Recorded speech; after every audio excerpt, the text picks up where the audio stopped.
திருச்சிற்றம்பலம். தென்னாடுடைய சிவனை போற்றி, எந்நாட்டவர்க்கும் இறைவா போற்றி. அனைவருக்கும் வணக்கம். இன்னைக்கு நாம பார்க்கக்கூடிய பதிவு என்னன்னு பாத்துட்டீங்கன்னா, அக்டோபர் மாத பலன்களை பத்தி பார்க்க போறோம். அதற்கு முன்னாடி நம்மளுடைய சேனலை சப்ஸ்கிரைப் பண்ணிக்கோங்க.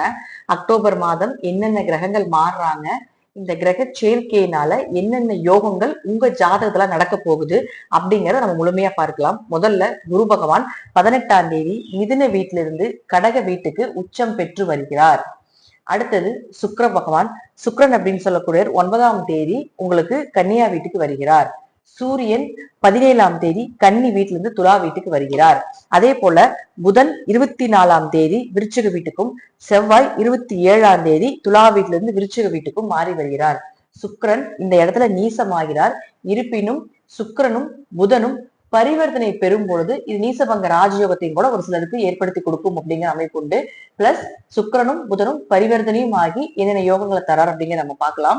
முதல்ல பாத்துட்டீங்கன்னா, இந்த குரு இந்த இடத்துல இருக்கும் பொழுது செவ்வாய் இங்க நிற்பார். அப்போ குருவுக்கு கேந்திரத்தில் செவ்வாய் இருக்கும் பொழுது குரு மங்கள யோகம் வேலை செய்யும். உங்க ஜாதகத்துல குரு செவ்வாய் சேர்க்கையோ அல்லது குரு செவ்வாய் பார்வையோ கேந்திர திரிகோணம் ஏறினாலும் இந்த யோகங்கள் உங்களுக்கு வேலை செய்யும். ஒண்ணு.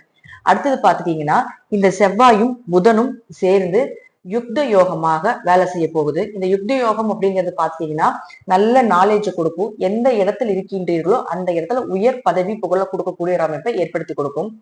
இந்த குருவும் செவ்வாயும் சேர்ந்தால் பாத்துட்டீங்கன்னா, முழுக்க முழுக்க முழுக்க உங்களுக்கு வீடு, மனை, சொத்துக்கள், பெயர் புகழோட வாழக்கூடிய ஒரு அமைப்பு இந்த மாதம் உங்களுக்கு ஏற்படுத்தி கொடுக்க போகுது. அடுத்தது சூரியனும் புதனும் சேர்ந்து புதாத்திய யோகமாக செயல்பட போகுது. சூரியனும் புதனும் சேர்ந்த நல்ல அறிவு, கூர்மையான திறமைகள், கூர்மையான அறிவு, எதை செய்தாலும் அங்க திங்கா இருக்கக்கூடிய ஒரு அமைப்பு இதெல்லாமே ஏற்படுத்தி கொடுக்க போகிறார். அடுத்தது பாத்துட்டீங்கன்னா, இந்த சூரியனும் செவ்வாயும் சேர்றாங்க.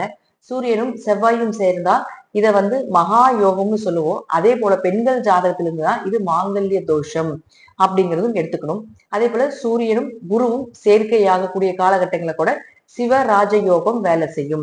சிவராஜ யோகம் அப்படிங்கிறது பாத்தீங்கன்னா, கோவில் கட்டுறது, உயர் புகழ் பதவி கிடைப்பது, இதெல்லாமே இந்த கிரகங்களுடைய சேர்க்கையினால நடக்கக்கூடிய பலன்கள். இந்த மாதம் இதெல்லாமே உங்க ஜாதகத்தில் இருந்ததுன்னா இன்னும் கூடுதலாக யோகங்கள் வேலை செய்வதற்கான அமைப்பு உண்டு. இப்போ ஒவ்வொரு ஜாதக ரீதியாகவும் ஒவ்வொரு ராசி ரீதியாகவும் நம்ம எப்படி இருக்கும் அப்படிங்கிற நம்ம முழுமையா பார்க்கலாம். சிம்ம ராசிக்குண்டான அக்டோபர் மாத பலன்களை பத்தி பார்க்கலாம். சிம்ம ராசிக்குள்ள நம்ம மாதம் சொல்லிட்டு இருக்கிற மாதிரி கேதுவும் சனியினுடைய தாக்கமும் அஷ்டமச்சனியாக இருக்கிறதுனால ரொம்ப பிரஷர், ரொம்ப டிப்ரெஷன், குழப்பம், மனக்கவலைகள் இதெல்லாம் ஏற்படுத்தி கொடுத்துட்டு தான் இருப்பார். இதெல்லாம் ஒரு பக்கம் இருந்தாலும் கூட இந்த மாதம் சூரியன் அப்படின்னு சொல்லக்கூடியவர் 2ஆம் வீட்டுக்கு வருகிறார். சூரியன் யாரு? உங்க ராசி அதிபதி. ராசி அதிபதி 2ஆம் வீட்டுக்கு வரும் பொழுது பண வரவு உண்டு. பொருளாதாரம் வளர்ச்சி அடைய போகுது.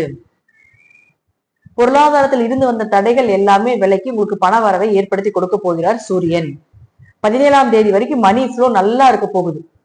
ஒரு பெயர், புகழ், மதிப்பு இதெல்லாம் சூப்பரா இருக்க போகுது. அடுத்தது பாருங்க, சூரியன் 17ஆம் தேதிக்கு மேல நீசம் பெறுகிறார். அப்போ ஒரு இடத்துக்கு போறீங்க, ஒரு பணம் சார்ந்த விஷயங்கள் பேசுறீங்க, குடும்பம் சார்ந்த விஷயங்கள் பேசுறீங்க, இந்த மாதத்தினுடைய பிளானிங் எல்லாம் பண்ணணும் அப்படின்னு நினைச்சீங்கன்னா 17ஆம் தேதிக்குள்ள வைத்துக் கொள்வது நல்லது. 17ஆம் தேதிக்கு மேல கொஞ்சம் ஸ்லோ ப்ராசஸிங் பண்றது சிறப்பு. அடுத்தது பாருங்க, 2 மற்றும் 11ஆம் அதிபதியாக இருக்கக்கூடிய புதன் அவர் 3ஆம் வீட்டுல இருக்கார். அப்ப 2 கூடையவர் 3ஆம் வீட்டில் இருந்தால் கண்டிப்பாக முயற்சிகள் கைகூடி வரப்போகுது. நீங்க செய்யக்கூடிய முயற்சிகள் எல்லாமே சக்சஸ் ஆகிறதுக்குண்டான வாய்ப்புகளும் உண்டு.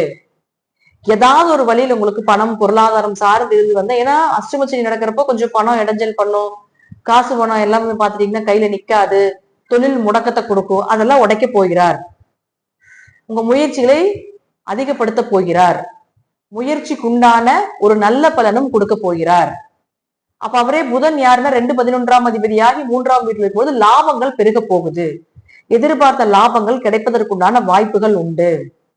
உங்களுடைய ஆசைகள், உங்களுடைய கனவுகள், நீங்க ஏதாவது ஒரு விஷயங்கள் வச்சு அது ரொம்ப நாளா நடக்காம இருந்தாலும் கூட அதாவது நடக்கிறதுக்குண்டான வாய்ப்புகளும் உண்டு. அதே போல பாருங்க, சுக்கிரனை பொறுத்த வரைக்கும் 3 மற்றும் 10ஆம் அதிபதியான சுக்கிரன் நீசம் பெறுகிறது 9ஆம் தேதிக்கு மேல. ரொம்ப கவனமா இருக்கணும். 3 குடையவரும் 10 குடையவரும் ராசிக்குள்ள இருக்கிறத வரைக்கும் உங்களுக்கு ஏதாவது தொழில் இடைஞ்சல்கள் இருந்துட்டே இருந்துச்சு. அடுத்தது பாத்துட்டீங்கன்னா நீசம் பெறுகிறார். நீசம் பெறும்போது ஒரு சின்ன ஒரு மனக்கவலை கொடுக்கும் தொழில் ரீதியா. ஆனாலும் பரிவர்த்தனை ஆகுது. 10ஆம் அதிபதியும் 11ஆம் அதிபதியும் பரிவர்த்தனை. 2ஆம் அதிபதி 3ஆம் அதிபதியும் பரிவர்த்தனை. அப்ப தொழில் வளர்ச்சி உண்டு, லாபங்கள் எதிர்பார்த்தது உண்டு. ஆனா கொஞ்சம் ஹார்ட் ஒர்க் பண்ண வேண்டியதா இருக்கும், கொஞ்சம் ப்ரெஷர் அதிகமாகும், கொஞ்சம் இடைஞ்சல் வரும். பட் அதெல்லாம் விலக்கிட்டு நீங்க ஹார்ட் ஒர்க் பண்ணீங்கன்னா இந்த மாசம் நீங்க எதிர்பார்த்த தொழில நல்ல லாபங்களும் தொழில நல்ல வளர்ச்சியும் ஏற்படுத்தி கொடுக்க போகிறார். அடுத்தது செவ்வாய். செவ்வாயை பொறுத்த வரைக்கும் பாத்தீங்கன்னா 4 மற்றும் 9ஆம் அதிபதி. இந்த 4 மற்றும் 9ஆம் அதிபதியான செவ்வாய் பாத்தீங்கன்னா 3ஆம் வீட்டுல இருக்கு. இப்ப தாய் தந்தையருடைய ஆரோக்கியம் சிறப்பா இருக்க போகுது. வீடு மனைகள் சார்ந்த விஷயங்கள் இருந்து வந்த பிரச்சனைகளுக்கு எல்லாமே ஒரு தீர்வு கிடைக்க போகுது. உயர்கல்வி படிப்பதற்குண்டான வாய்ப்புகள், சொந்த மாவட்டத்துல இருந்து இன்னொரு மாவட்டம் போய் வேலை செய்யறதுக்குண்டான வாய்ப்புகள், அல்ல படிப்புக்காக வெளியே போறது, இதெல்லாம் சக்சஸ் ஆக போகுது. நல்ல குரு அமைஞ்சு வரப்போகிறார். ஏன்னா 12ஆம் இடத்துக்கு குரு உச்சமாக போகுது. இப்ப குரு யார் அப்படின்னு பாத்துட்டீங்கன்னா உங்க ராசிக்கு 5 மற்றும் 8ஆம் அதிபதி 12ஆம் வீட்டுல இருக்குது.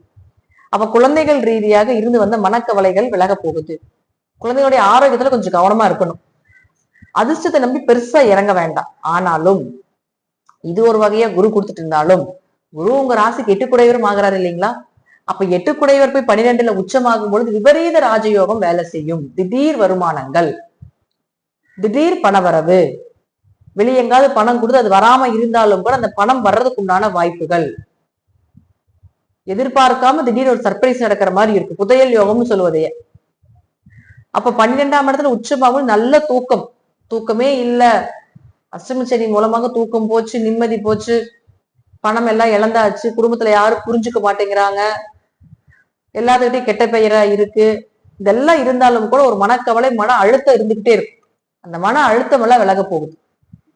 அதெல்லாம் நிம்மதியே தூங்க போறீங்க. கணவன் மனைவி அந்த கருத்து வேறுபாடுகள் விலக போகுது. டிவோர்ஸ் வரைக்கும் போயிருந்தாலும் கூட இந்த குரு உச்சமாகக்கூடிய காலகட்டங்கள்ல மீண்டும் இணைந்து வாழ்வதற்குள்ள ஒரு வாய்ப்பை ஏற்படுத்தி கொடுப்பார். புரிதல் வந்துடும் கொஞ்சம். சிம்மத்தை பொறுத்த வரைக்கும் பாத்துட்டீங்கன்னா சனி அடுத்தது.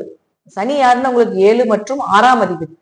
அப்போ உங்க ஜாதகத்துல சனி வக்கரமாக இருந்தால் திருமணம் சார்ந்த விஷயங்கள் கைகூடி வரப்போகிறார் சனி மூலமாக.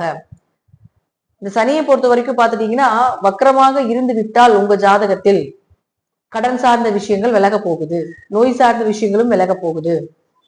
ஒருவேளை உங்க ஜாதகத்துல சனி வக்கரமாக இல்லை என்றால் கொஞ்சம் கவனமா இருங்க. இந்த காலகட்டங்களில் கடன் வாங்க வேண்டாம். நோய் அப்படின்னு சொல்றது பெரிய அளவுக்கு செலவு செய்ய வேண்டாம். புதியதாக வரன் பார்ப்பதை தவிர்த்துக் கொள்வது என்பது நல்லது. சிம்மம் இந்த மாசம் ஜொலிக்க போகுது. விபரீத ராஜயோகங்கள் நிறைய இருக்கு. பரிவர்த்தனை யோகங்கள், லக்னாதிபதியும் 2ஆம் அதிபதியும் 3ஆம் அதிபதி இவங்கெல்லாம் பரிவர்த்தனை ஆகுறாங்க. இப்ப பரிவர்த்தனை யோகம் மூலமாக உங்களுக்கு செழிப்பு கொடுக்க போகிறார்கள். 8 குடையவர் உங்களுக்கு மறைந்து கெட்டவன் கெட்டால் கிட்டிடும் ராஜயோகம் போல பண வரவு, திடீர் அதிர்ஷ்டங்கள் இதெல்லாத்தையுமே ஏற்படுத்தி கொடுக்க போகிறார். ஆனா இந்த பணம் எல்லாம் கொடுக்கல் வாங்கல் பண்ணும் பொழுது ஒரு முறைக்கு பலமுறை யோசிச்சு பண்ணணும். இது இவங்க கிட்ட கொடுக்கலாமா வேணாமா, இது சரி வருமா வராதா அப்படிங்கிறதுல ஒரு முறைக்கு பலமுறை யோசிச்சு செஞ்சீங்கன்னா இந்த மாதம் உங்களுக்கு டிராபேக்கே கிடையாது, வளர்ச்சி தான். சிம்மம் இந்த மாதம் ஜொலிக்கக்கூடிய அமைப்பு அதீத அளவு 70% மேல உண்டு. இது எல்லாமே உங்க ஜாதக ரீதியாகவும் தசாபுத்திகள் ரீதியாகவும் நான் சொல்லக்கூடிய கருத்துக்கள் சிறிது மாறுபடும். நன்றி. மீண்டும் ஒரு நல்ல பதிவில் சந்திக்கலாம். திருச்சிற்றம்பலம், தில்லையம்பலம், ஸ்ரீ நரசிம்மர் திருவிகளே சரணம்.